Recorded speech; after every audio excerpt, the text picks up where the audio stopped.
my own personal message to all of you is that it doesn't matter, how many teachings, how many empowerment you have received for 20 years, 30 years, 100 years. It's not impressive at all if you don't change yourself. I jokingly said that these pillars and these walls and these chairs also have participated so many Guanding, so many teachings, for the last like 10, 20 years, and they don't change. They have been the same pillar chairs, right? So it's same. We are just same like that. If you don't change, then we are not better than these pillars and these chairs. So now when we talk about Buddhism, we always talk about nirvana, right? We always talk about enlightenment. But I think, it's very good to think about enlightenment, right? But we have to be more practical in our life. Even though to have a joyful life, it is not something, that we should consider as a goal. To live a joyful life is not a goal, it's not a goal. It is a, like daily necessities, right? To live a joyful life, to be happy, to be peaceful is not a goal. But I'm just asking you, for you, is it goal to live a peaceful life? Is it goal for you, or is it something that you have in your daily life? So to live a peaceful life, if you think, it is not something that I have in my life, but I want to have it in my life, so it is my goal. If you think like that, then the nirvana, enlightenment is like, very far away. Yeah, it's because, the peaceful life, right, and joyful life, a least necessary thing that we must have in our life.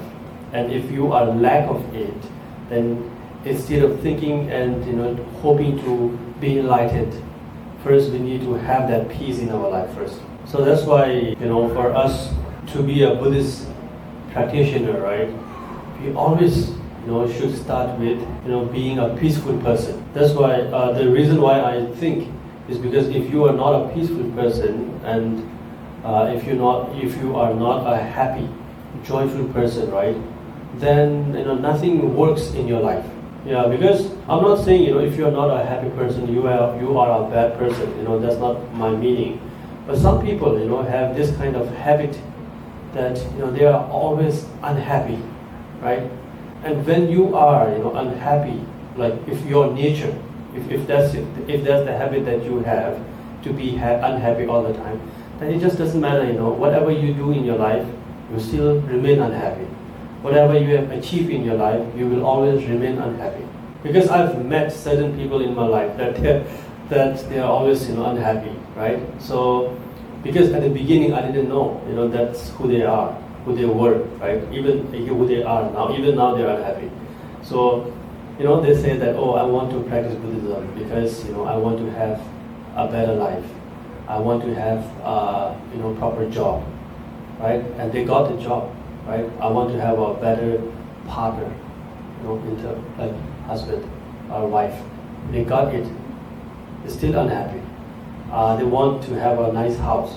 They got the house. They're still unhappy. So all those things we achieve in our life. If you are unhappy as a person, all those things really doesn't matter at all. That's why one of our master, Khenchen Abe Rinpoche, he said that always be joyful. Be mentally healthy, right?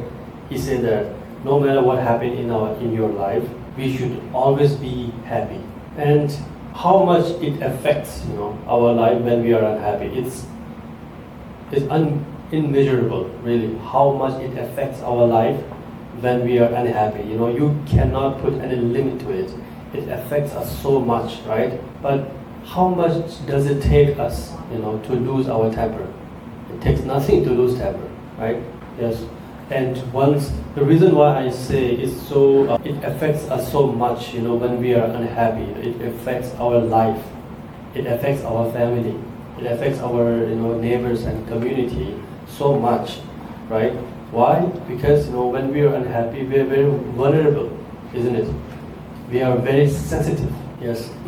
And, for us, the main reason, to be unhappy is most of the time is the anger. And as we are Chinese Buddhist, practitioners, we should consider ourselves to be Mahayana practitioners, right?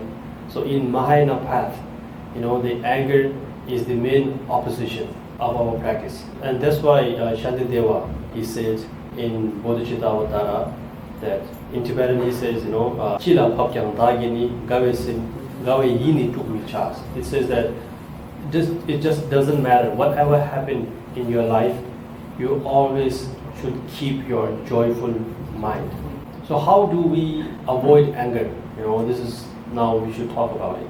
So in order to avoid anger, we are practicing compassion, love and compassion, right?